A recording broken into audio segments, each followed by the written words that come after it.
Hello everyone, we're back here with the third installment of the tier analysis for the range units in Mighty Party.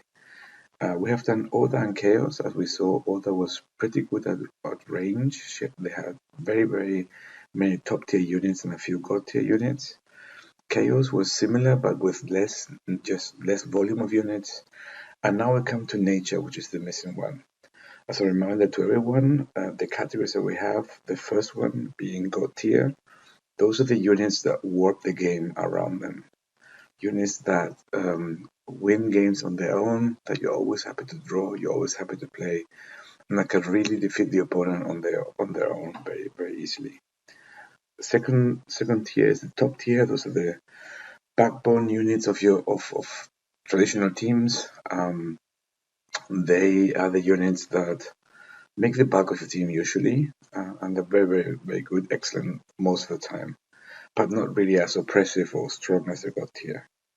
Then we have the good units over here, which is a category for just generally good units that are serviceable and do good things, not embarrassing or anything like that.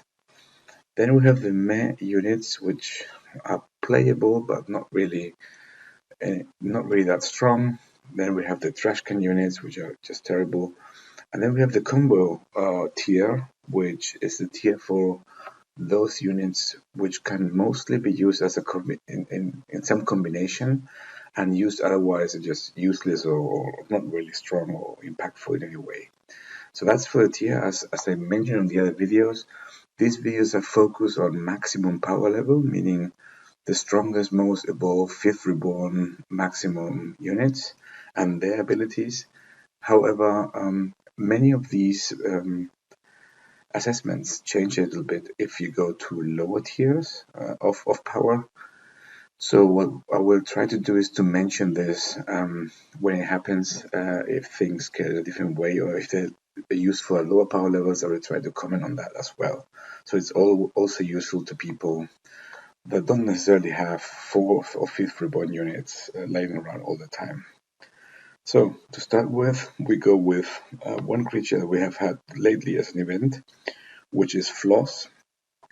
I'm pretty sure most of the people playing right now are very familiar with this unit because since the event was not long ago, a lot of people got really strong units of Floss. Floss is basically one of the best spawners in the game, and it has two important abilities. The first one is going to be growing in size, meaning increasing in HPs every turn, especially the main Floss, the main unit that spawns everything else, and then spawning 2 to up to 3 units per turn, which can really fill up your whole range section of the board very quickly.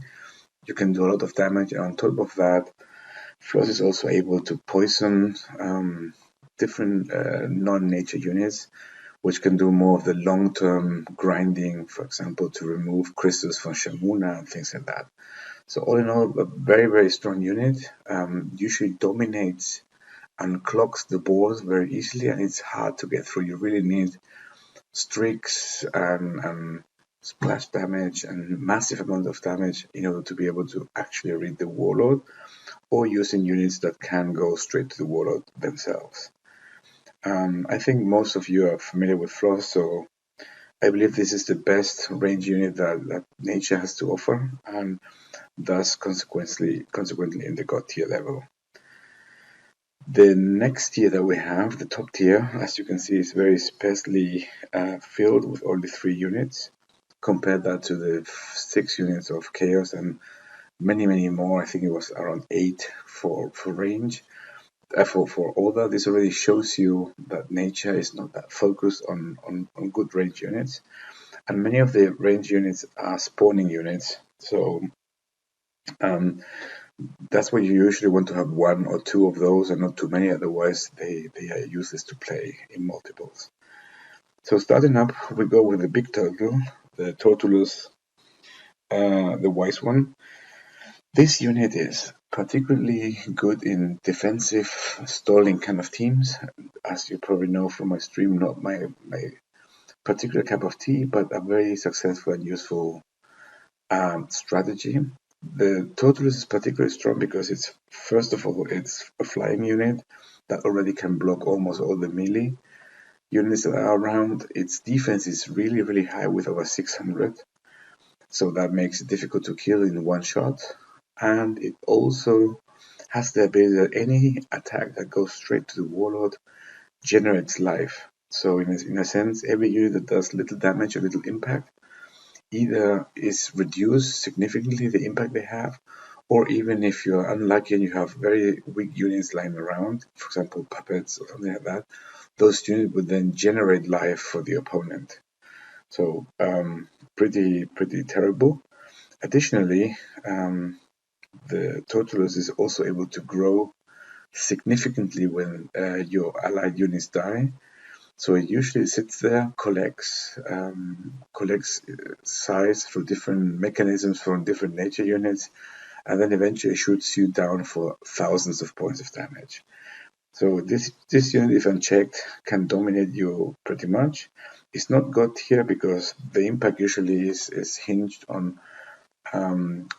comboing with other units in a big way. And that's also kind of a theme that nature has, which is maybe one of the reasons why people struggle to build nature teams, is you need multiple nature units to work together to make a great team. Because many of the units are not just single, super powerful on their own, but they need their friends. That's what nature does. All in all, great unit, great to use if that's your kind of strategy. The next unit is probably very familiar to most of the people. It's basically the face of the game if you're playing the app, and that's going to be Tengo. We also had his event not so long ago, so there are a lot of Tengos running around, and this unit is also farmable through commons. So that's something that people can use to get relatively high level Tengos without having an event nearby or a too high investment. Tengo's main power, and that power is the same in all power levels, is going to be every unit that joins on the opponent only has one attack, or the attack is reduced to one. And that renders most of the units pretty useless and less impactful. And for many teams, having a Tengo out and being able to keep the Tengo around and removing each new unit that shows up is good enough to just stall the game and run with it. Additionally, Tengo can also pump itself if he shoots the opponent's warlord, so in time it grows and just leaves the opponent weakened.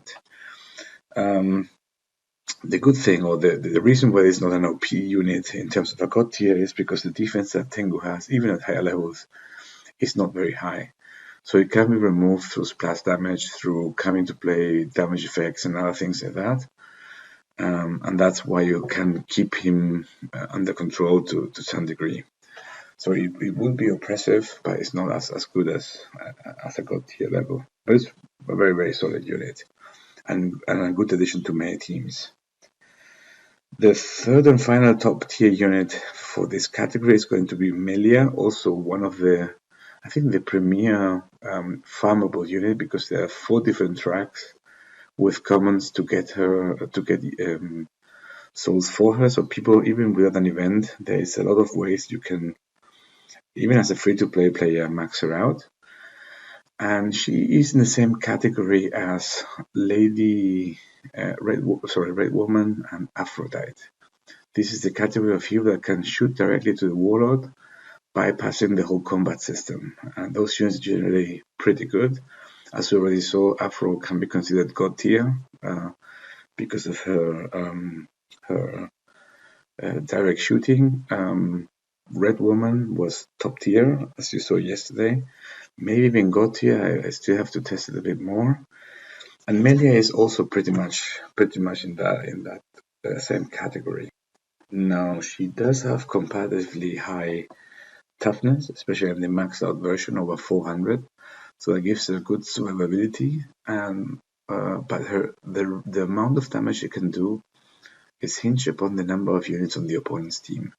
So if you happen to be playing a poison heavy team and your opponent has lots of poison units at the same time, she can do devastating amounts of damage. But if the opponent is only on a 1-to-1 basis, which usually happens a lot in high-powered confrontations, then the amount of damage is limited to 100. Still not terrible, but not much better, for example, than a Mina would do or a Ghosta, which were top tier for Oda. So all in all, a good package, good unit, especially good for free-to-play players because she can be collected through commons, and commons can be collected through summons and chests and other ways, but not quite good enough to be considered god tier. If we jump to the next tier, the good tier in nature, we would start with the latest addition to the heroes, which is Merlin, the rabbit. Now, Merlin is a spawning unit that spawns little rabbits. Those rabbits are interesting because if they die and your main Merlin is still around, they get to also silence the people that kill those rabbits. So it can be interesting to stop splash damage units and units that just generally make a lot of damage all around for Shimuna. And also interesting as a way to attack with a greater offense quicker. For example, play a Merlin, let it spawn a new rabbit, and you get 2 attacks basically for the price of 1. So in terms of damage and damage potential, especially with the sentry, he's pretty good. His defense maxed out is also over 500, so that gives him resilience. And if the rabbits get to stick around, the small ones, he usually gets to be bumped even more. So that gives him some staying power. Now the problem with this unit is that the small rabbits are a bit on the lower impact, even with a high sentry, and that the silence mechanism is very unreliable. Obviously, the AI is able to exploit the silencing perfectly every single time, and it's going to wreck you quite a bit if you don't watch out. But for you, it will almost never spawn in the right place. That creates a lot of tension and a lot of interesting moments in streaming, but it's not really the type of unit you want to play on a regular basis, and that makes this unit merely good instead of top tier. Still, it's not embarrassing to play the rabbit. I played myself in many teams, so it can be very interesting. And it's also interesting because it's one of the latest additions to the whole family of Mighty Party. The next hero is going to be Dragala, which is a good hero, potentially one of the strongest shooters around, because her ability gives her a very big bump if there are any heroes in the battlefield at all. So she can really go up 200 or 300 points easily if she's played on the second, third, or fourth turn. Especially if you also use some of the spawning units that we have seen, like Floss or Merlin. Additionally, she also has the ability to give spikes to the Warlord, which can be interesting, but it's usually low impact on high power tiers. Very interesting though in lower power tiers, and she also pumps other units in the field when they attack. So this is a good example of a unit that is very, very strong in lower power levels because she can do comparatively very high amounts of damage. Even if you have her at level 6, for example, 0 reborns. And the spikes that she gives to the Warlord can also be very impactful. But at high power levels, her abilities don't scale that well, and despite having good defense all around, and being generally pretty good up to a point. Later on in the 4th or 5th reborn, her powers diminish a little bit compared to our competitors. And so she is just merely a good serviceable unit, but not top tier or anything above that. Which is also something similar to what happens to the next hero, which is Mizu, one of the pet heroes of mine. She is really strong through the first 2 reborns, first and second, and also on the 0 reborn. But eventually, after the 3rd, 4th, and 5th reborn, her abilities don't scale that well anymore, and her power level just flats out a little bit. So, despite of having great abilities like gaining a lot of life for each kill and being able to trigger regeneration, and pump your team on regeneration, which is particularly strong if you have the option from the guild bonuses selected, which gives all your melee units regeneration. Then they automatically trigger, and then you automatically bump everyone. Those are really strong moments where you can really do a lot of good things with her. But eventually, as you move her up to the fourth and sixth reborn, fifth reborn, her power just dwindles down and is no longer as relevant. Which is a sad thing because I really enjoyed playing her as a max unit in second reborn and above that.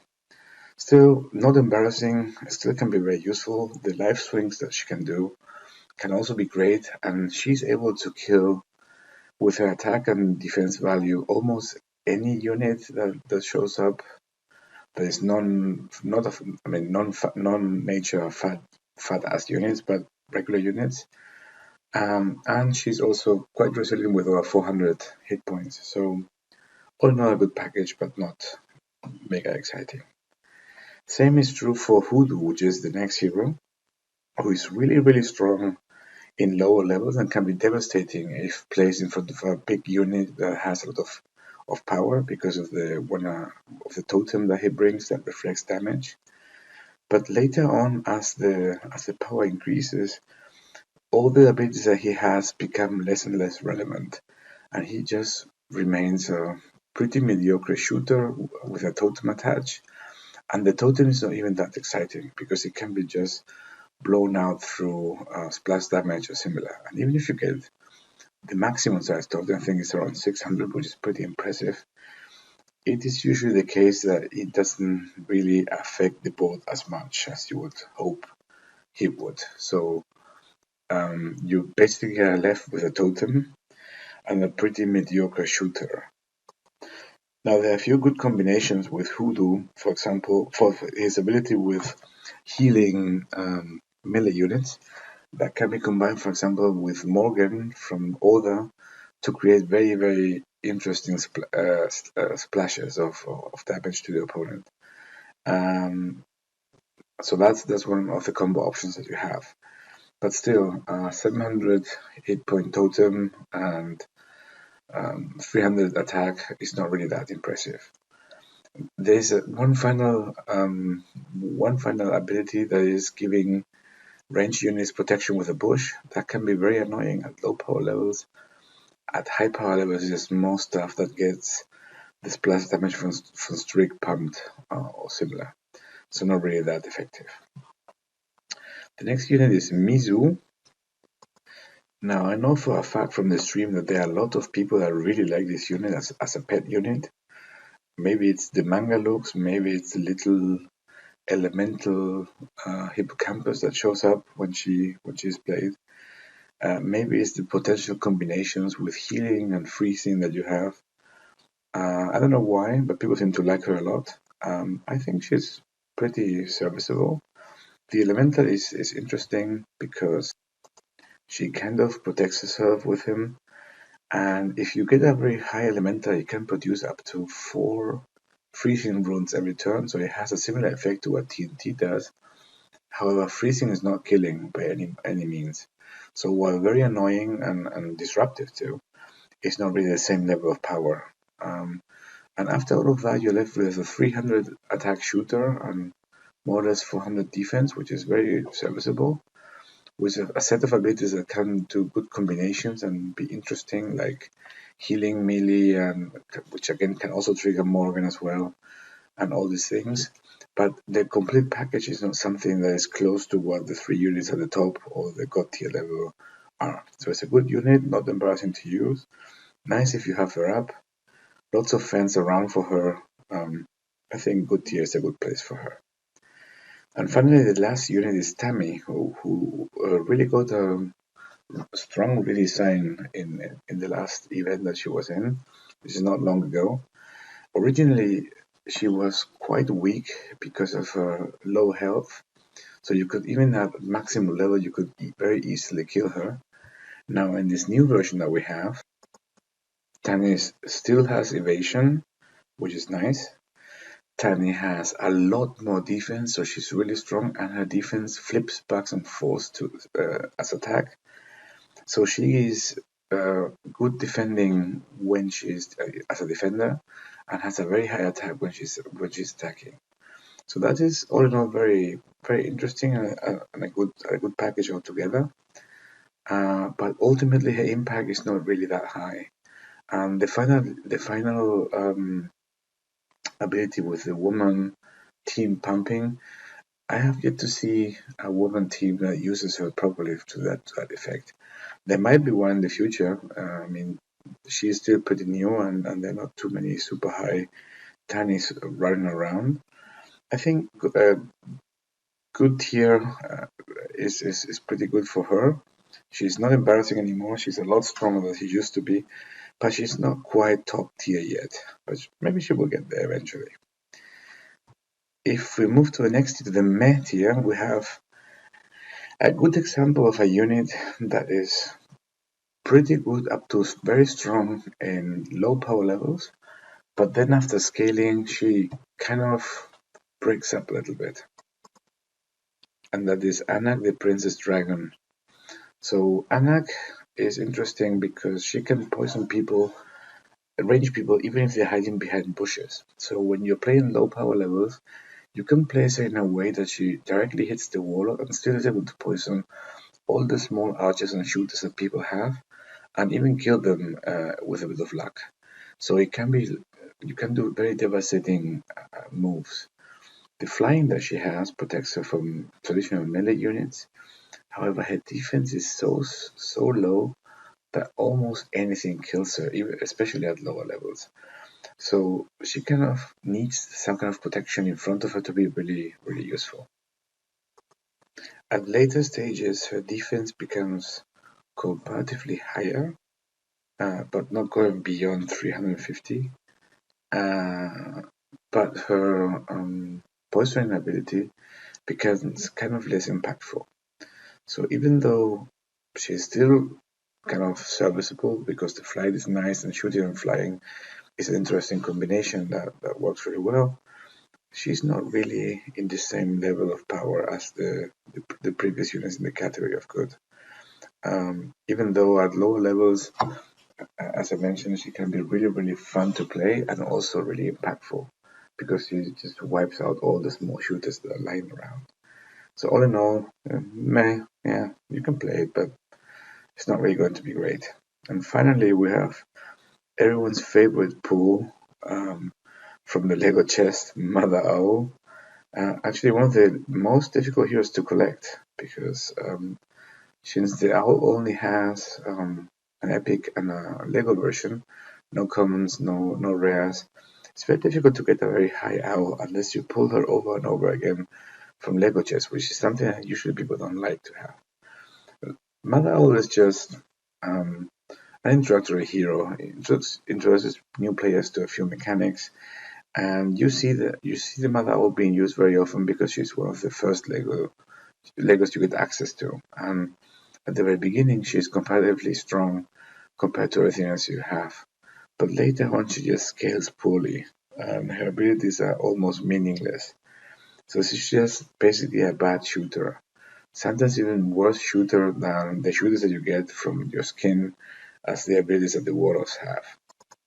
She barely has 200 attack, she barely has 300 defense, and to make things even worse, she only has 2 abilities, which is very strange for Lego units who usually have 3. So actually it's more like an epic in disguise in terms of the power level that she has. So basically trash can category for this one, and you shouldn't be playing with this, and if you do, you're either memeing or embarrassing yourself, pretty much. Unless you are obviously a starting player, in which case, very decent unit compared to what else is available at the very beginning. So this makes it for nature. As you can see, nature doesn't have a very good roster of shooters. I think the main focus of nature is going to be on melee, and they do have a lot of melee units, many of which are pretty useful and interesting. But as you see, usually nature is about combining different nature units and community and working together. So this can be difficult at high power levels where you usually have just 1 or 2 units laying around. unless, of course, you have a Floss, which tends to spawn all his friends and bring them to the party, making him the king of nature range. So I hope you enjoyed this series. This is going to be the last video of this series for a while now, and we're going to go back to streaming. And in a couple of days, as streaming cools down a little bit, we'll go through the melee videos. Those will probably are going to be a bit longer because just the sheer amount of melee units is just a lot more of them. Especially in nature, it's just like 3 times the number of units that we see now. So we'll trickle them down along for the next couple of weeks, trying to go again first through order melee, then chaos, and finally nature as well. So I hope you like this series. I'm certainly having fun doing this. And if you're interested, please join the stream, show up, hang out. We usually have on Fridays gem giveaways. So if that's something you're interested in, if you're free to play, you're more than welcome to show up, join a few of the games that we're going to be doing, and enjoy the whole mighty party. Thank you very much for watching, and see you soon on the next one. Bye.